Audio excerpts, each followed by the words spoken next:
Hi hello నమస్తే. నిన్న పవన్ కళ్యాణ్ గారు ఒక స్ప్లెండిడ్ ఫెంటాస్టిక్ స్పీచ్ ఇచ్చారు. ఒక గంటన్నర మాట్లాడాడు. గంటన్నరలో గంట సేపు లిటరల్గా నాకు జనసేనలో చేరాలనిపించింది. అంత బ్యూటిఫుల్గా సెక్యులర్గా మాట్లాడాడు నిన్న పవన్ కళ్యాణ్ ప్రసంగం. సరే, ఆయన రెగ్యులర్గా ప్రసంగాలు ఇస్తుంటారు కదా, ఇంక మనం ఏందులో చూసేదే ఉందిలే. నేను యాక్చువల్ చూడలే.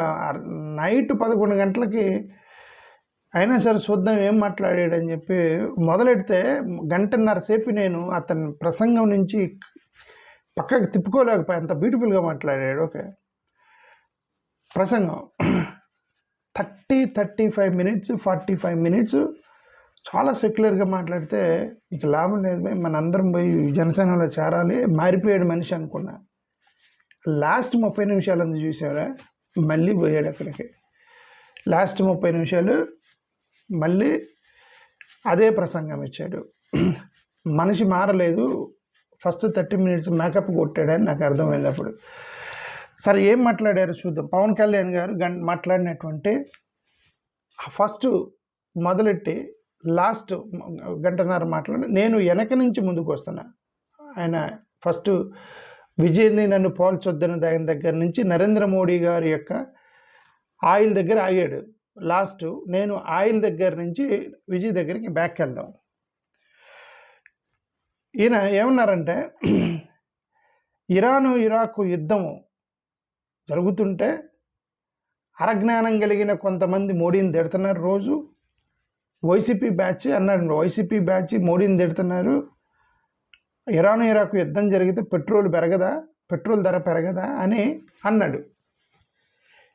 ఏమంటే పవన్ కళ్యాణ్ గారు, విదేశాల మీద పెట్రోల్ కోసం డిపెండ్ అవుతుంది భారతదేశం. విదేశాలలో ఎక్కడ ఇబ్బంది వచ్చినా ఇక్కడ పెట్రోల్ ధర పెరిగిద్దని 5వ తరగతి పిల్లవాడికి కూడా తెలుసు పవన్ కళ్యాణ్ గారు. That is not the point here. Point ఏంటంటే, కిరాణా స్టోర్లో నుంచి మనం బియ్యం, పప్పు, ఉప్పు కొనుక్కుంటామని ఇంట్లో చిన్నపిల్లడికి కూడా తెలుసు. మా అమ్మ మా నాన్న కిరాణా స్టోర్కి వెళ్ళి బియ్యం కొనుక్కొచ్చి అన్నం వండుతారని పిల్లలకు కూడా తెలుసు. కాకపోతే కరువు వస్తుంది అన్నప్పుడు what is the plan which my parents did to save the children from the కరువు, ఫెమైన్ నుంచి కాపాడటానికి తల్లిదండ్రులు ఎలాంటి ప్లాన్తో సిద్ధంగా ఉన్నారు కరువు వస్తుందని తెలిసినప్పుడు. That is the point here. Middle ఈస్ట్లో యుద్ధాలు జరగబోతున్నాయి. మిడిల్ ఈస్ట్లో ఇరాక్కి సంబంధించినటువంటి గొడవ రావచ్చు. ఇవన్నీ కూడా యుద్ధాలు సడన్గా వస్తాయంటే పెద్ద ఇంటెలిజెన్స్ వ్యవస్థ ఉండేది. టెర్రరిస్ట్ వాడు ఎవరెవరు టెర్రరిస్టులు ప్లాన్ చేస్తున్నారు బాంబులు పేల్చడానికి ఇది సంవత్సరం క్రితమే కనిపెట్టగలిగినటువంటి వ్యవస్థ ఉన్న, ఇంటెలిజెన్స్ వ్యవస్థ ఉన్న ప్రభుత్వాలకి ఇరాక్ ఏం జరుగుతుంది, పాలెస్తీన్ ఇజ్రాయెల్లో ఏం జరుగుతుంది, అమెరికా వాళ్ళకి వేరే వాళ్ళకి ఏం జరుగుతుందో తెలుసు కదా. So everybody knows. తెలిసినప్పుడు what is the action plan you took as a precaution, that is most important. Oil reserves ఉంచారా అది కదా ప్రభుత్వం అని అడుగుతుంది. ఆయిల్ రిజర్వ్స్ ఉంచాలి, మీరు ఉంచారా? ఉంచలేదు కదా. ఆయిల్ రిజర్వ్స్ని ఉంచలేదు. ఇదేమైనా సడన్గా వచ్చిందా? పోనీ గవర్నమెంట్ ట్యాక్స్ తగ్గించాలి కదా. మీరు ప్రైస్ పెరిగినప్పుడు గవర్నమెంట్ ట్యాక్స్ తగ్గించాలి కదా. మనకు కట్టే పెట్రోల్ ప్రైస్లో 50% మాత్రమే యాక్చువల్ పెట్రోల్ ప్రైస్, మిగతాదంతా గవర్నమెంట్ ట్యాక్స్. అరే బాగా బర్డెన్ అయిపోయింది, గవర్నమెంట్ ట్యాక్స్ తగ్గిద్దామని మీరు అనుకోలేదు కదా. That's where the people question the government, Modi is government. Okay, moreover petrol కంపెనీలు మొత్తం గవర్నమెంట్ కంపెనీలు. పెట్రోల్ కంపెనీ ప్రైవేట్ కంపెనీలు కాదు కదా. ఈ బీపీసీఎల్ కానీ ఇవన్నీ కూడా గవర్నమెంట్ కంపెనీలు. పెట్రోల్ కంపెనీలు మొత్తం గవర్నమెంట్ కంపెనీలు అయినప్పుడు కొద్దిగా గవర్నమెంట్ సబ్సిడీ వేసి ప్రజల మీద భారం తగ్గించాలి. అక్కడ దాని పేరు చెప్పి మీరు ప్రైస్ పెంచారు అని ఎవరైనా ప్రభుత్వాన్ని ప్రశ్నిస్తారు. ఓకే, అక్కడ పెరిగితే అరజ్ఞానమే ఉందండి. అక్కడ పెరిగితే ఇక్కడ పెరిగిద్దని చిన్నపిల్లడు కూడా జ్ఞానం ఉండిద్దని చెప్తున్నా. The problem is with your precautionary measures, the government failed అని చెప్తున్నాము. అది ఓకే. సరే, ఇంకోటి ఏం చెప్పాడు, సంస్కృతికి ఇబ్బంది అయితే మేము ఊరుకునేది లేదు. ఎవరి సంస్కృతికి అండి? కల్చర్ ఎలా ఫామ్ అవుతుంది? How the culture will be formed? Pawan Kalyan garu కుటుంబ హిస్టరీ, కుటుంబ చరిత్ర, వాళ్ళ యొక్క విశ్వాసాలు, చారిత్రాత్మకంగా వాళ్ళు ఎలా ఉన్నారు, ఎలా జీవించారన్న దాన్ని బట్టి కల్చర్ ఫామ్ అవుతుంది. నువ్వు ఎవరి కల్చర్ గురించి మాట్లాడుతున్నావు? మా దళిత కల్చర్ చెప్పనా? మా దళిత కల్చర్ ఎలాగ వీళ్ళ కల్చర్ ఫామ్ అయింది? వీళ్ళందరూ చర్చిల గంట వెళ్తుంటే మీరు ఇప్పుడు ఈ హంటింగ్ చేస్తున్నారు కదా, ఎందుకు ఎలా వచ్చేసింది వాళ్ళకి ఆ కల్చరు? ఈ కల్చర్ ఫామ్ అయింది. ఇప్పుడు ఆ కల్చర్ని మీరు కొడుతున్నారు కదా, మీ కల్చర్లోకి తీసుకెళ్ళడానికి కొడుతున్నారు కదా వాళ్ళని. వాళ్ళ కల్చర్ వాళ్ళది కూడా కల్చరే కదండి. దళిత కాలనీలేదు వాళ్ళది కూడా కల్చరే. ఏంటి వాళ్ళ కల్చరు? మీరు గుడిలోకి రానిలేదు, ఊరు బయట పెట్టారు వాళ్ళని. అలాగా ఊరు బయట ఉంటూ కల్చర్గా ఫామ్ అయింది. It formed as culture, Dalit culture. Now you are forcing Dalit culture to immerge into your culture. మీరు నిజంగా కల్చర్ని రెస్పెక్ట్ చేసే వాళ్ళైతే దళితుల జోలికి రారు. మత మార్పిడి చేస్తున్నారు అయితే జోలికి రారు. ఎందుకంటే దట్ ఈస్ దేర్ కల్చర్. మత మార్పిడి చేసుకోవడమే వాళ్ళ కల్చర్ అండి దళితులది. ఎందుకు మీరు గుడిలోకి రానివ్వలేదు? వాళ్ళందరూ కూడా అక్కడ క్రిస్టియన్ మిషనరీస్ వచ్చి, ఇప్పుడు వచ్చింది క్రిస్టియన్ మిషనరీస్ ఎప్పుడు వచ్చారు? AD 50లో 2500 సంవత్సరాల నుంచి మిషనరీ వర్క్ జరుగుతుంది దళితుల మధ్య. 2500 సంవత్సరాల కల్చర్ ఫామ్ అవుదా? So if you respect the culture, you should respect the Dalits, right? వదిలేయాలి వాళ్ళని. మీరు ఇవన్నీ చేసి మీరు హింసిస్తున్నారు, మీరు కల్చర్ గురించి మాట్లాడుతున్నారు పవన్ కళ్యాణ్ గారు. ఓకే, అది నా ఉద్దేశం. ఇంకొక మాట అన్నారు, మేము ఎవరి మీద దాడులు చేసినా ఖండిస్తాం, క్రిస్టియన్స్ పై దాడి చేసినా ఖండిస్తాం, హిందువులపై దాడి చేసినా ఖండిస్తాం అన్న పదం వాడారు. ఏమంటే నిజంగా ఇది ఇంతకన్నా అబద్ధం ఉందా? ఎక్కడెక్కడ ప్రపంచంలో, బంగ్లాదేశ్లో ఎక్కడెక్కడ వాళ్ళని కొట్టారు, వీళ్ళని కొట్టారు ఖండిస్తారు తప్ప అతను క్రిస్టియన్స్ మీద ఎప్పుడన్నా ఒక్క ట్వీట్ అన్నా మీరు చూసారా? క్రిస్టియన్స్ని దాడి ఆపండి, ఆయన పార్టీ పెట్టిన దగ్గర నుంచి ఈ రోజు వరకు క్రైస్తవులపై దాడిని ఖండిస్తున్నానని ఒక్కసారి నాన్న అన్నాడా? అబద్ధం కదా స్టేట్మెంట్ చేయడం. క్రిస్టియన్స్పై కూడా మేము ఖండిస్తామని. క్రిస్మస్ రోజు దాడి జరిగింది, ఖండించాడా? చాలామంది పాస్టర్లను దాడులు జరిగాయి, ఖండించాడా? ఖండించలే. సరే, ఇదంతా ఎందుకంటే క్రిస్టియన్స్ మొత్తం కూడా మాకు అన్యాయం జరిగింది, 1950 షెడ్యూల్ కేసు ఆర్డర్ వేసి మాకు రిజర్వేషన్ ఎత్తేసారు ఎప్పుడన్నా మాట్లాడా? మాట్లాడు. ఇప్పుడు అసెంబ్లీలో బిల్లు పెడితే ఆయన వ్యతిరేకిస్తారు. ఎందుకు? Because he is on right wing. సరే, నేను రైట్ వింగ్ కాదన్నాడు, దాని గురించి కూడా మాట్లాడదా. ఇంకోటి ఏమన్నారంటే, దేశాన్ని బలహీనపరిచేటువంటి దేన్నైనా సరే మనం సహించేది లేదు, దేశాన్ని బలహీనపరిచేదాన్ని మేము సహించము, ఒక్క దేశ వ్యతిరేక గొంతు వినిపిస్తే 1,00,000 గొంతులు రావాలి అన్నారు. కరెక్ట్. నేను కూడా అదే, దేశాన్ని బలహీనపరిచేది ఏది కూడా మీరు చేయకూడదు. ఏంటి దేశాన్ని బలహీనపరిచేది? ఈ దేశంలో 20% దళితులు ఉన్నారు. They are part and parcel of India. వాళ్ళ మీద మీరు మత ప్రాతిపదికన వాళ్ళని మీరు దాడి చేయకూడదు, దేశం బలహీనపడిపోయింది. మీరు వాళ్ళకి రిజర్వేషన్స్ ఇవ్వకూడదు. వీళ్ళందరూ క్రైస్తవ మత మార్పులు చేసుకున్నారని చెప్పి నువ్వు రిజర్వేషన్ ఇవ్వకపోతే పేదరికంలోకి వెళ్తే the country will become weak, right? దేశం బలహీనపడదా? మీరు 20% జనాల్ని పేదరికంలోకి నెడితే, 20% మంది ప్రజల్ని మీరు పేదరికంలో నెట్టి విద్య ఇవ్వకుండా, వాళ్ళకి ఉద్యోగాలు ఇవ్వకుండా, రిజర్వేషన్స్ని తగ్గిస్తే the country will become weak. దేశాన్ని బలహీనపరిచితే 1,00,000 గొంతులు మాట్లాడండి. మరి ఎందుకురా దళితుల్ని ఎందుకు రిజర్వేషన్ తీసేస్తూ ఉంటున్నారు మత మార్పిడి పేర్లతోటి అని మీరు ఎందుకు అడగలేదు? దేశాన్ని బలహీనపరిచేది కదా, అదే మాట్లాడరు. 80% మీరు ప్రైవేటైజేషన్ చేస్తే 80% మంది ప్రజలకి వాళ్ళకి ఇన్ఫ్లుయెన్స్ లేదు, ప్రైవేటైజేషన్లో వాళ్ళకి అవకాశాలు లేవు, SC ST BCలు సఫర్ అవుతారు, 80% ప్రజలు ఇబ్బంది పడతారు మీరు ప్రైవేటైజేషన్ చేస్తే, దేశాన్ని బలహీనపరిచేది మాట్లాడండి. మరి కులాధిపత్యం 1000 సంవత్సరాల నుంచి కొట్టుకుంటుంది, దేశాన్ని బలహీనపరుస్తుంది, మాట్లాడండి. ఎప్పుడన్నా కరప్షను మాట్లాడండి. ఇవి దేశాన్ని బలహీనపరిచేవి. ఈ దేని గురించి, ఇది ఏం దేశం బలపరిచిద్దంటే వాళ్ళకి ఏంటంటే దేశం బలహీనపరిచేది ఏమంటే మా కల్చరు అనాది కాలంలో ఎవరో క్రిస్టియన్ మిషనరీలు వచ్చి వీళ్ళందరికీ ఎవరో ఒక క్రిస్టియానిటీ పరిచయం చేశాడు, అది వాళ్ళ కల్చర్ అండి, వదిలేయండి అంటే అది దేశాన్ని బలహీనపరచడం వాళ్ళ ఉద్దేశం. ఇప్పుడు అది సంగతి. చాలా బాధాకరమైనటువంటి ఒక ఎగ్జాంపుల్ చెప్పాడు, నాకు బాధ వేసింది. అదేంటంటే Jogendranath Mandal first law minister of Pakistan గురించి మాట్లాడుతూ అతను ఒక దేశద్రోహిగా చిత్రీకరించడానికి ప్రయత్నం చేశాడు. నేను ఈ వీడియో మాట్లాడటానికి కారణం అదే. ఒక దళిత నాయకుడు అయినటువంటి జోగేంద్రనాథ్ మండల్ని అతను పాకిస్తాన్కి వెళ్ళిపోయాడు, అతను దేశద్రోహి, అతను అక్కడ మళ్ళీ వివక్ష వాళ్ళ మత ప్రాతిపదికను కొడితే తిరిగి వచ్చాడు భారతదేశానికి అని చెప్పాడు. యాక్చువల్గా జరిగింది ఏదైనా? Is that the history? Can I tell you the real history? What happen to Jogindranath Mandal? Jogindranath Mandal ఎందుకు పాకిస్తాన్తో కలిశాడంటే విపరీతమైనటువంటి కుల వివక్ష. ఈ కుల వివక్షను తట్టుకోలేక అతను he's under the influence of Periyar, Ambedkar and Jinnah. వీళ్ళ ఇన్ఫ్లుయెన్స్లో ఉన్నాడు అతను. జోగీంద్రనాథ్ మండల్ అనే వ్యక్తి he's the follower of Periyar, Ambedkar and Jinnah. వీళ్ళు ముగ్గురు కలిసి వివక్ష మీద కొట్లాడారు. అతను he's part and parcel Jogindranath Mandal. అతను చెప్పాడు, మీ బెంగాల్లో మీ కులాధిపత్యం నేను తట్టుకోలేకపోతున్నాను, ఈ కుల వివక్ష ఎక్కువైపోయింది, జిన్నా ఏదో మాట్లాడుతున్నాడు, అంబేద్కర్ లాగా మాట్లాడుతున్నాడు అని చెప్పి నమ్మాడు అతను. నమ్మి పాకిస్తాన్ వెళ్తే అక్కడ కూడా కుల వివక్ష. పాకిస్తాన్లో కుల వివక్ష. దళిత నాయకుడు అని చెప్పేసి అతను దాడి చేశారు. హిందూ అని దాడి చేయాల, దళిత నాయకుడు అని చిన్న చూపుతో దాడి చేశారు. ఒకవేళ హిందూ అనే దాడి చేస్తే జోగీంద్రనాథ్ మండల్ని హిందూ అని చెప్పి పాకిస్తాన్ వాళ్ళు కొట్టారనేది మీ ఉద్దేశం అయితే, Rana Bhagwan Das a Hindu chief justice of Pakistan ఎలా అయ్యాడు? Is Hindu chief justice of Pakistan అయ్యాడు రాణా భగవాన్ దాస్. కైలాష్నాథ్ దాస్ ఈయన Hindu, Pakistan parliamentary associated minority commission chairman అయ్యాడు ఒక హిందూ, ఎలా అయ్యాడు? రమేష్ కుమార్ వన్వానీ parliamentary and minority rights commission chairman అయ్యాడు ఒక Hindu. Mahesh Kumar Malani first elected general సీట్లో, రిమెంబర్ ది జనరల్ సీట్లో పాకిస్తాన్లో ఎలక్ట్ అయ్యాడు ఒక Hindu member, that is Mahesh Kumar Malani. వీళ్ళందరూ కూడా హిందువులు ఓట్లు వేశారు అక్కడ పాకిస్తాన్లో. ఎందుకు? అప్పర్ కులస్తులు వీళ్ళందరూ. అంటే ఇస్లాంలో కూడా, పాకిస్తాన్ ఇస్లాంలో కూడా కుల వివక్ష ఉంది.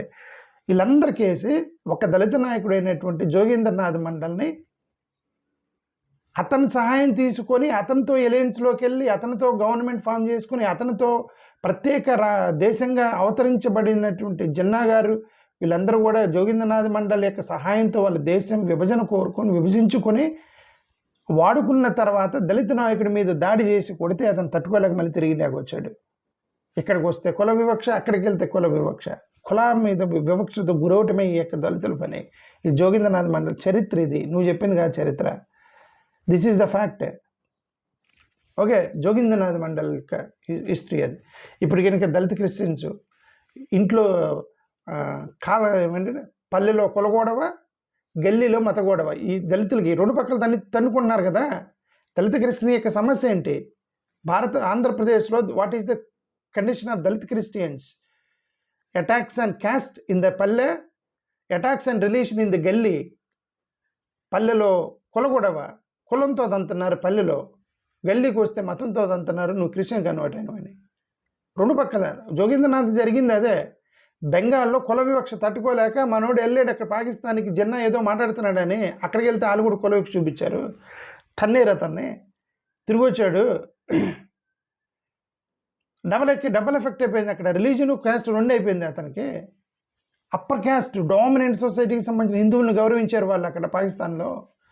సో కాబట్టి ఇస్లాం అయినా క్రిస్టియన్ అయినా మతమైన ఏదో కులాధిపత్యంతో పెరిగినటువంటి కల్చర్ గురించి మాట్లాడుతున్నారు కదా వీళ్ళు. పాకిస్తాన్ ఏమన్నా మంది భారతదేశంలో భాగం కదా అది. వాళ్ళు కూడా కులాలను చూశారు కదా, వాళ్ళు కూడా కులభావంతోనే పెరిగారు కదా పాకిస్తాన్ వాళ్ళు కూడా. ఈ కులభావం బహుశా ఇరాక్లో ఉండకపోవచ్చు, ఎందుకు వాళ్ళకి తెలియదు కులం ఏంటో.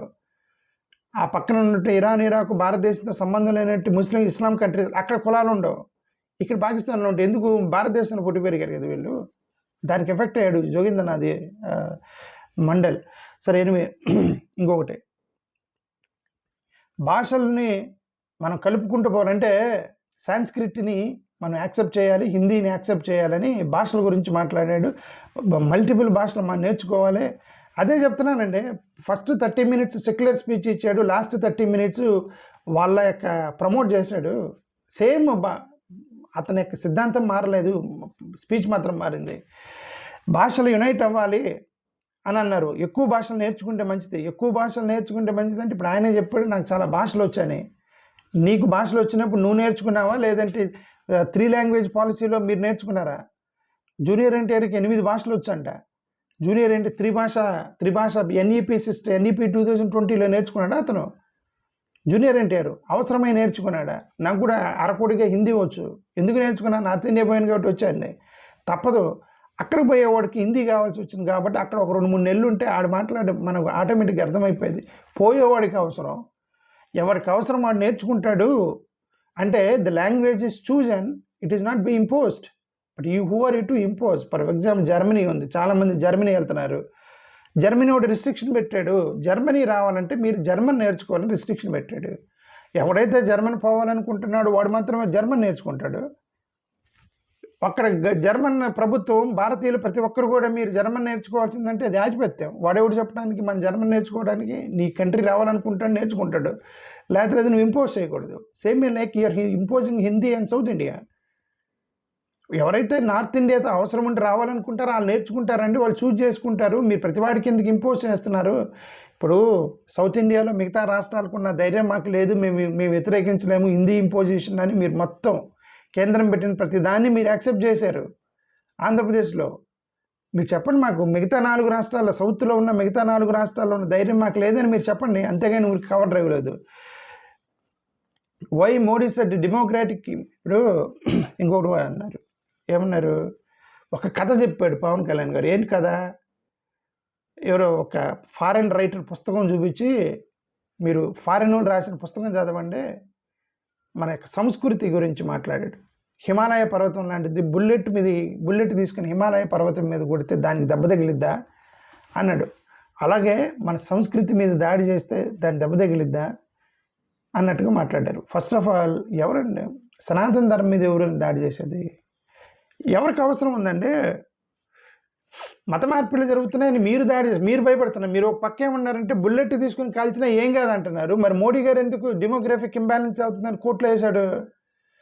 Why SC commission, Modi's government, they submitted in the Dalit క్రిస్టియన్కి ఎస్సీ స్టాటస్కి సంబంధించిన దాంట్లో they submitted in the court that demographic imbalance అయింది. మేము కనుక మత మార్పిల్ని దీన్ని వదిలేస్తే మత మార్పిళ్ళు పెరిగిపోతాయి, వీళ్ళందరూ షెడ్యూల్ క్యాస్ట్లు మొత్తం కూడా క్రిస్టియన్ అని రాస్తారు. సో మా జనాభా తగ్గిపోయి మరి బుల్లెట్ కూడా కాలిస్తే కొండ అయినప్పుడు మరి భయం ఎందుకు? ఇచ్చేయండి వాళ్ళకి చిన్న బుల్లెట్. మీరు కొండ, వీళ్ళు బుల్లెట్ కదా, వాళ్ళ మాత్రం వాళ్ళు చేసుకుంటే మీ ఈ దాడులు ఎందుకు? ఈ కోర్టులో సబ్మిషన్ ఎందుకు? ఇన్ని దాడులు ఎందుకు? మీరు కొండ కదా, శిఖరం కదా, మీరు వదిలేయట్లా. అది సంగతి. ఓకే, ఇది ఆయన చెప్పింది డెమోగ్రాఫిక్ సంబంధించి. ఇంకోటి ఏమన్నాడు? సనాతనాన్ని నశింప చేయలేరు అని ఉదయనిధి స్టాలిన్ గురించి ఇండైరెక్ట్గా చెప్పాడు. ఏమని? అసెంబ్లీలోకి వెళ్ళి చెబుతున్నారు, ఎలక్షన్ ముందు నటించి ఎలక్షన్ అయిపోయిన తర్వాత అసెంబ్లీలోకి వెళ్ళి చెప్తున్నారు సనాతన ధర్మాన్ని నశింప చేయలేరని. పవన్ కళ్యాణ్ గారు పాపం అతను ఇప్పటికి ఎన్నిసార్లు చెప్పాడో తెలుసా? అతను చెప్పడం వెంటనే ట్వీట్ చేయటం ఒకటే అతను చెప్పేది. 100 టైమ్స్ చెప్పాడు ఉదయనిధి స్టాలిన్, నేను వర్ణ వ్యవస్థ గురించి మాట్లాడుతున్నాను, కుల వ్యవస్థ గురించి నేను మాట్లాడుతున్నాను, లోయర్ క్యాస్ట్ అప్పర్ క్యాస్ట్ అని ఉండటానికి లేదు. ఎందుకన్నాడు ఉదయనిధి స్టాలిన్? పిఠాపురంలో దళితుల్ని వాళ్ళు ఏం చేశారు? పిఠాపురంలో దళితుల్ని వెలివేశారు, అందుకని అన్నాడు Udhayanidhi Stalin lower caste upper caste ఉండటానికి లేదు, నిర్మూలించండి అని. ఒక దళితుడిని గుండు గీశారు, అందుకని అన్నాడు ఉదయనిధి స్టాలిన్ లోయర్ క్యాస్ట్ లో క్యాస్ట్ ఉండకూడదని. ఆకువీడిలో వీళ్ళందరూ కలిసి తీర్మానం చేసి ఒక మాలలకు వ్యతిరేకంగా వాళ్ళ మాలపల్లెల్లోకి వచ్చి మాలపల్లెల్లో ఉన్న మాలగుడిని మీరు చేశారు. ఎందుకు? మాలల్లోనే కదా. అందుకని అన్నాడు ఉదయనిధి స్టాలిన్ ఈ యొక్క కుల వివక్ష ఉండకూడదు, తీసేయండి అని. ఉదయనిధి స్టాలిన్కి చాలా క్లారిటీ ఉంది. మీరు కులం గురించి మాట్లాడిన ప్రతిసారి మీరు మతం అని మీరు హైలైట్ చేస్తున్నారు. ఎందుకు? You do not want to erase the caste. అది చెప్పుకోండి. కులాలు పోయిన రోజు మీ ఆధిపత్యం పోతుంది, కులాలు లేని రోజు ఇలా ఆధిపత్యం పోతుంది. కాబట్టి ఎవరు ఊరుకుంటారు? కులాలు ఉండాలి, ఇలానే ఉంటే మన ఆధిపత్యం ఉంటుంది. లేదంటే ఎస్సీ ఎస్టీ బహుజనులు సమానం అయితే వీళ్ళందరూ కనుక రాజ్యాధికారం వస్తే వీళ్ళకి రాజ్యాధికారం ఉంటుంది కదా చేతిలో. కాబట్టి ఇదంతా కూడా ఏంటంటే ఊరికే ప్రసంగాలు ఇచ్చాడంతే నాకు అర్థమైంది. ఒక మంచి పని చేశాడు ఏంటంటే మధ్యలో పర్షియన్స్ ఈ దేశానికి వచ్చారు అని అన్నాడు, వచ్చి ఆపేశాడు. ఎందుకో చెప్పాల్సింది ఏమైందో, పర్షియన్స్ భారతదేశానికి వచ్చి ఏం జరిగిందని చెప్పుకున్న పర్షియన్స్ ఈ దేశంకి వచ్చి టక్కన ఆపేసి. ఎందుకు? మా ధైర్యం లేదు. ఎందుకు? పర్షియన్స్ ఎవరు? ఆర్యులు ఎవరు? బ్రాహ్మణ్స్ని మీరు విదేశం పర్షియన్ నుంచి వచ్చింది చెప్పాల్సి వచ్చింది అని చెప్పి టక్కన ఆపేశాడు దాన్ని. దళితుల మీద జోగింద్రనాథ్ మండల్ అనేటువంటి ఒక దళిత నాయకుడిని నువ్వు దేశద్రోహిని చేయడానికి టక్కని చాలా ఫ్లో వచ్చేసింది మా ఇంట్లో దళితుల మీద పడటానికి.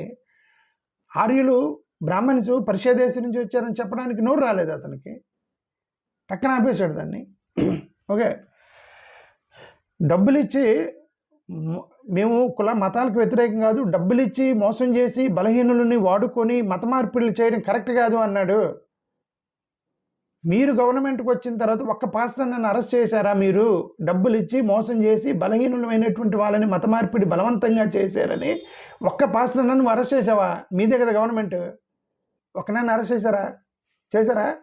చేయలే. పోనీ చంద్రబాబు నాయుడు గారు 21 సంవత్సరాల చరిత్ర ముఖ్యమంత్రిగా రికార్డు సృష్టించాడు కదా, ఆయన ప్రభుత్వంలో ఎప్పుడన్నా డబ్బులు ఇచ్చి బలహీనపరిచి మత మార్పిడి చేసినట్టు అరెస్ట్ చేశాడు ఎప్పుడన్నా చంద్రబాబు నాయుడు గారు ఆయన గవర్నమెంట్లో ఆంధ్రప్రదేశ్లో? పోనీ మోడీ గారు ఎంతమందిని అరెస్ట్ చేశారు లెక్క చెప్పమానండి. డబ్బులు ఇచ్చి బలహీనపరిచి మోసం చేశారు, ఎంతమందిని అరెస్ట్ చేశారు? ఇల్లీగల్ కేసులు పెట్టడం కాదు. ఇక్కడ క్రిస్మస్కి గ్యాదర్ అయితే మత మార్పిడి అది కాదు, డబ్బులు ఇచ్చి బలహీనపరిచి మోసం చేసి వీళ్ళని మత మార్పిడి చేశారనేవి ప్రూవ్ అయిన కేసులు ఎన్ని ఉన్నాయి? Proved cases how many? Zero అండి. ఎవడిస్తాడండి డబ్బులు ఇచ్చి? ఎవడు వీళ్ళకి ఆ భక్తులు వేసిన చందాల మీద బతికేటువంటి పాస్టర్లు వీళ్ళంతా. ఎప్పుడో గతంలో మిషనరీస్ వచ్చి వీళ్ళకి సేవ చేశారు, కానీ ఇప్పుడున్న పాస్టర్లు వీళ్ళేసే చందాల మీద బతికేళ్ళు వాళ్ళు వెళ్ళి చందాలు ఎప్పుడు వస్తాయని చూస్తున్నట్టు పాస్టర్లు వీళ్ళు ఎప్పుడు వాళ్ళ ఆస్తులు అమ్మి ప్రజలకు డబ్బులు ఇచ్చి మత మార్పిడి చేస్తారు. సో ఇదంతా కూడా అబద్ధమైనటువంటి ప్రచారం చేస్తున్నారని నాకు ఒకటి అర్థమైంది. కులాలను కలుపుకుంటూ వెళ్ళాలి. మేమేమైందంటే మతాలను విస్మరించి కులాలను కలుపుకుంటూ కదా మేము పోతున్నాము.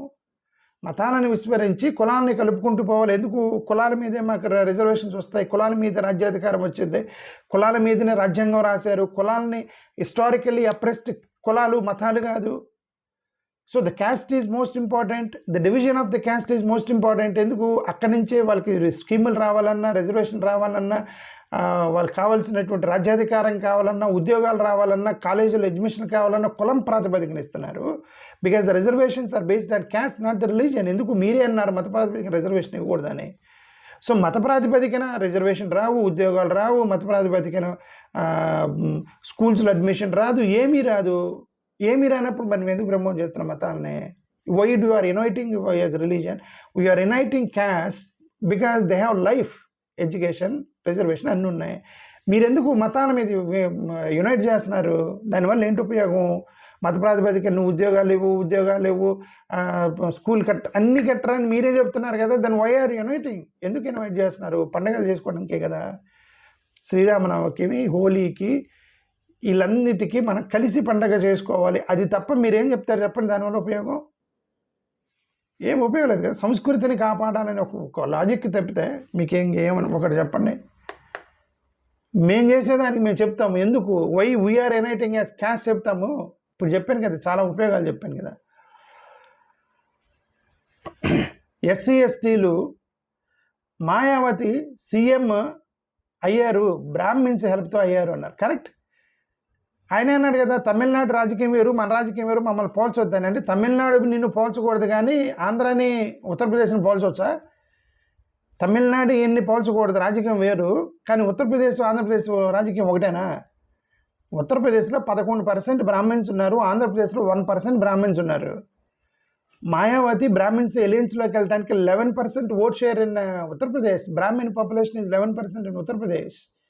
మోరోవర్ అక్కడ బహుజనులు మొత్తం ఏకవడానికి కారణం బీసీలను కూడా ఊరు బయటే పెట్టారు. బీసీ అంటే ఈ బట్టలు ఉతికేటటువంటి చాకలి, మంగలి వీళ్ళున్నారు, వీళ్ళందరూ షెడ్యూల్ క్యాస్ట్ వాళ్ళందరినీ ఊరు బయట పెట్టారు. వాళ్ళని కూడా అంటరానివాళ్ళుగా పెట్టారు వాళ్ళని. ఇక్కడ ఆంధ్రప్రదేశ్లో మా ఫ్రెండ్ ఒకడు ఉన్నాడు, వాడు చూస్తే అరే చూడరా రమేష్ నా వీడియో నువ్వు. వాడు నా ఫ్రెండ్, నా చిన్నప్పటి నుంచి ఫ్రెండ్. వాడు నాకు రోజు ఫోన్ చేసి అంటాడు, యాదవ్ కులస్తుడు, వాడు రోజు ఫోన్ చేసి అంటాడు మేము కమ్మోలతో సమానం అంటాడు. బీసీలే మేము కమ్మోలతో సమానం అని బీసీలు అనుకుంటే ఇక మాతో ఎప్పుడు కలవాలి వాళ్ళు?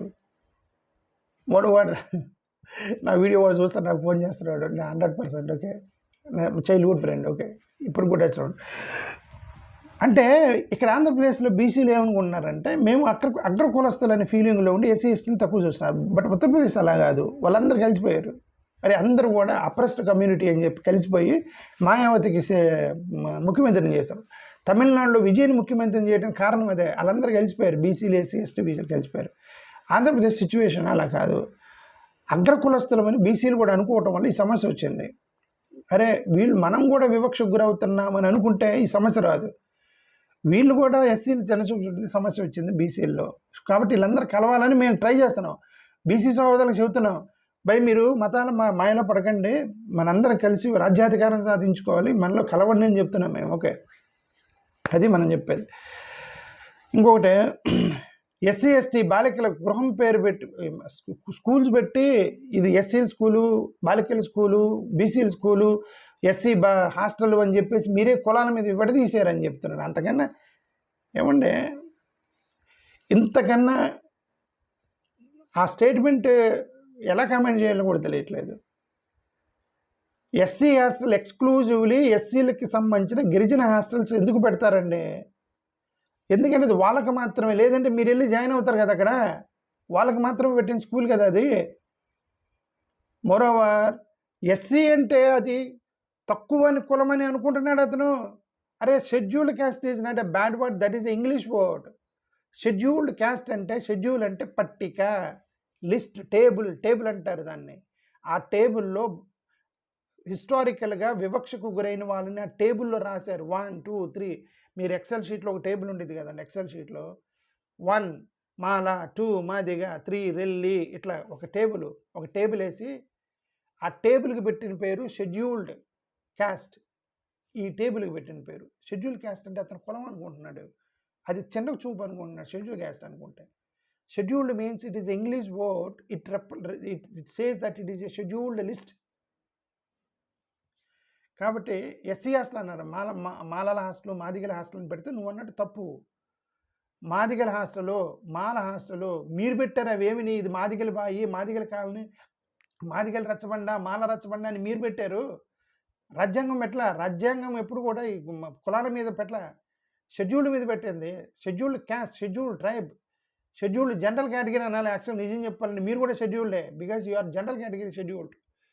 బ్యాక్వర్డ్ కమ్యూనిటీస్ ఇవన్నీ కూడా ఆయనకి తెలియజెప్పాడు ఇవన్నీ. Okay, idea.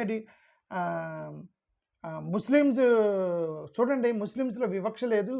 ముస్లిమ్స్ చాలా మంచోళ్ళు కాదు, ఏమంటారు, ముస్లిమ్స్ కూడా వివక్ష ఉంది.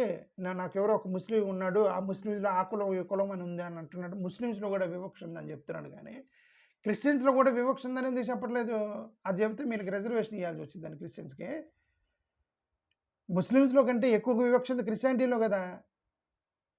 వీళ్ళందరూ వివక్షకు గురవుతుంది క్రిస్టియన్ మలమాదిగలు కదా.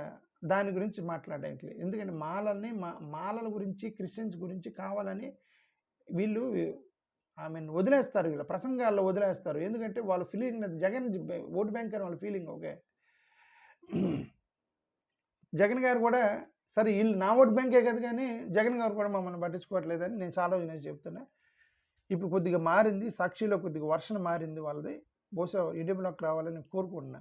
ఎవరైనా మాకు ఒక నాయకుడు ఉండాలి కదండి, మా వైపు మాట్లాడేటువంటి బలమైన పొలిటికల్ పార్టీ ఉండాలి కదా. వదిలేయకూడదు కదా, అనాథలుగా ఆర్ఫన్స్కి మమ్మల్ని వదిలేయకూడదు కదా.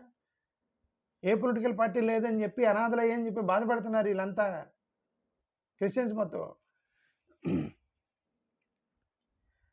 నాగబాబు ఇంకోటి ఏమన్నాడు, ఫైనల్, కులాలని కలిపే రాజకీయం చేస్తున్నాము, మత ప్రస్తావన లేని రాజకీయం చెప్తున్నాం. అంతకన్నా జోక్ లేదు ఇక్కడ. వీళ్ళు చెప్పారు ఐడియాలజికల్ డ్రివెన్ పార్టీ మాది అని అన్నాడు. ఐడియాలజికల్ డ్రివెన్ పార్టీ అన్నాడు. ఇది కూడా జోకేగా. చెగువీర దగ్గర నుంచి మొదలెట్టుకుని సనాతన దగ్గర ఆగి ఇప్పుడు ఐడియాలజికల్గా స్టిక్ అయ్యానని చెప్తున్నాడు. ఇంకొక జోక్ ఉంది ఇది ప్రసంగంలో.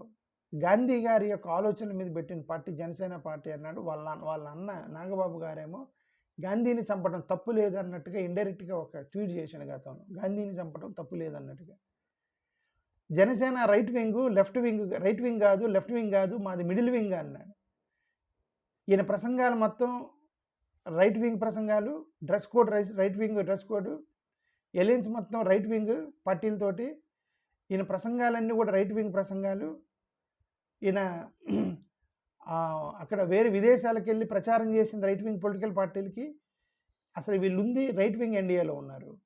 ఈ రైట్ వింగ్లో ఉండి మిడిల్ వింగ్ మాది, లెఫ్ట్ వింగ్ అంటే మీరు, రైట్ వింగ్ అంటే మీరు ఇండిపెండెంట్గా ఉంటే చెప్పాలి. మీరు లేచిన దగ్గర నుంచి రైట్ వింగ్ పొలిటికల్ పార్టీకి మీరు హెల్ప్ చేస్తా, మీరేమి మిడిల్ వింగ్ ఏం కాదు కదా. మిడిల్ వింగ్ అంటే కాంగ్రెస్ వాళ్ళు మిడిల్ వింగ్, లెఫ్ట్ వింగ్ అంటే కమ్యూనిస్టులు, రైట్ వింగ్ అంటే మీరు, మిడిల్ వింగ్లో ఉంది కాంగ్రెస్ వాళ్ళు.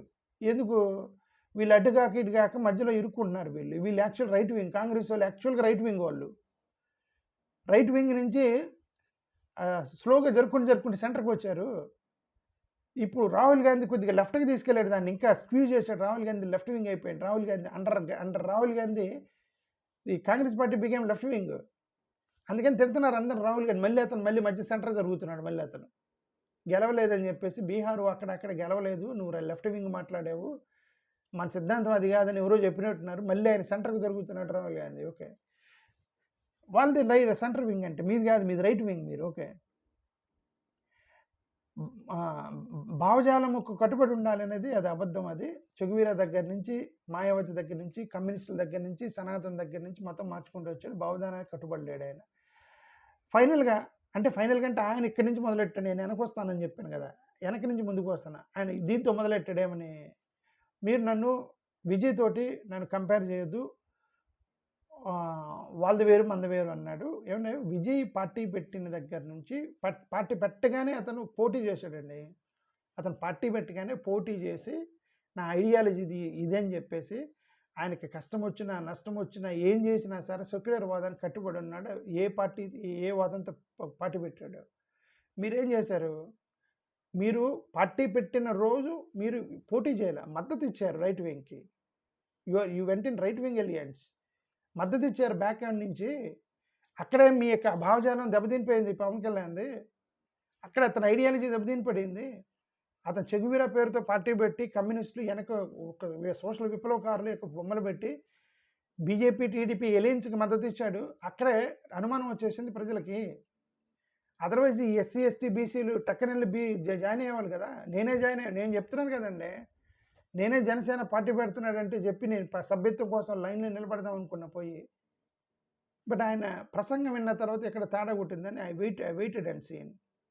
ఇదంతా ఎందుకంటే నిన్న ప్రసంగం ఇచ్చాడు కదా, నిన్న ప్రసంగంలో 40 minutes ప్రసంగం నాకు అనిపించింది ఆయనపై జనసేనలో చేరదాం అనిపించింది. అంత బ్యూటిఫుల్గా, న్యూట్రల్గా, సెక్యులర్గా మాట్లాడాడు 40 minutes.